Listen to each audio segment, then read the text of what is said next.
Hi, my name is Angelo. I'm a teacher and I love to cook. Today on Easy Recipes by Seafood Crate, we'll be making a salmon teriyaki. For this recipe, you'll need 6 straightforward and easy ingredients. Starting off with Seafood Crate's sustainable and organic Scottish salmon. You'll need a half a cup of sake. You'll need a quarter cup of mirin, as well as a quarter cup of soy sauce. Salt and pepper to taste, and we're in business. The first step in this recipe is to break down our salmon fillets. What you'll get from Seafood Crate is something that looks kind of like this, and we're gonna portion them into 4 even smaller portions. So I'm just gonna divide my fillets into smaller, manageable sections. Depending on your appetite, 1 piece or 1 fillet may be enough for 1 person. I tend to enjoy 2 for 1 meal because I do like to eat.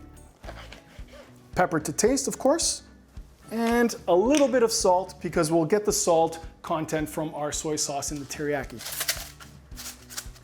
The next step in our salmon teriyaki recipe is to actually cook the salmon. We'll start off with a little bit of olive oil in a cold pan, bring it up to temperature to a medium-high heat, and our goal for this is to cook the salmon about halfway through. So let's get started. Turn on my oven.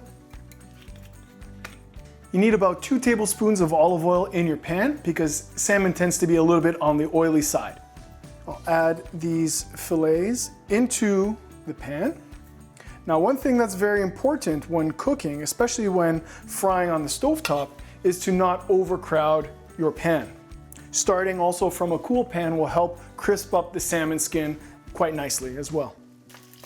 So now that the pan is coming up to temperature, you just want to, if you can, leave the fillets in place so that you develop a nice crust on the skin. Once the skin is cooked, we can then flip the pieces and we can bring it up to temperature. Okay, so we're about ready to flip our salmon now, and we're just gonna flip them onto the side.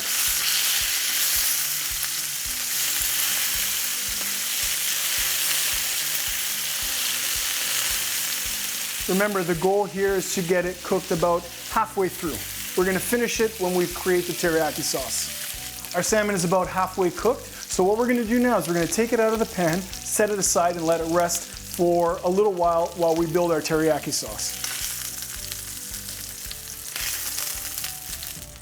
Now, you can turn off the heat right now, and what we'll have to do is we're gonna take all of this excess oil out of the pan. So you can take a paper towel and just quickly give this a wipe down, and then I'll show you how to build the teriyaki sauce.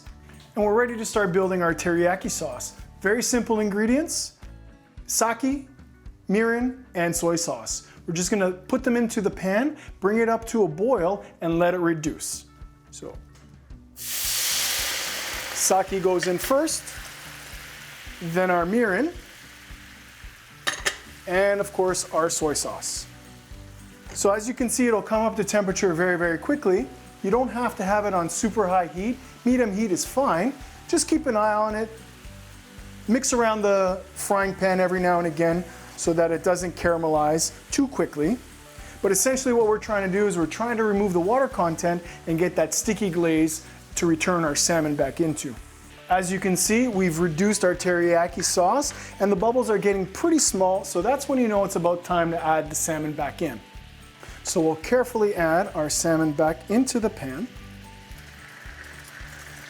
And our goal now is to just coat each piece of salmon in a nice glaze of teriyaki sauce.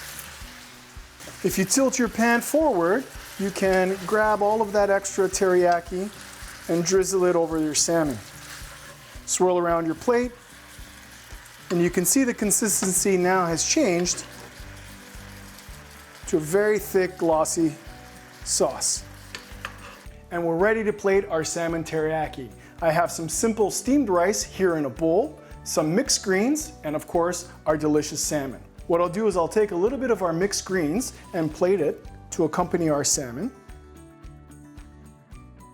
And I'll reach in and I'll grab a small piece of our teriyaki salmon. I think 2 pieces should be good for serving. And there you have it, another easy recipe by Seafood Crate.